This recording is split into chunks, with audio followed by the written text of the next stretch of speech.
नमस्कार मु डिसेम्बर मेहर आपण मानक पाखरे गोटे सचेतन धर्मी कविता आपण मानक सुनेबी। से कवितार शीर्षक आईना। देखी हुए आपणार प्रतिबिंब रंग रूप गठन यौवन जानी हुए मु केते शांत सरल निष्कपट उदार किंतु भावना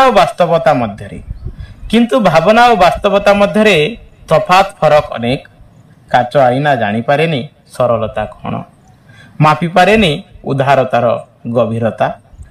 रंग बदलुथिबा मनीष काच आईना को ठकी दिए, वार्धक्य भी बुणी दिए यौवनर चिठा।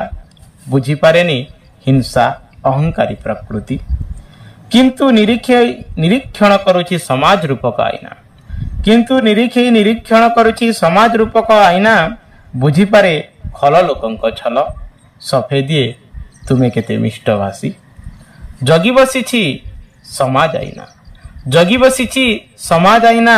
सतर्क हेई जा रे मानव, दानव प्रकृति छाड़ी हेई जा सामाजिक। झलसी उठिब आईना रे प्रतिछवि, मिछ कहेना ए समाज आईना, मिछ कहेना ए समाज आईना।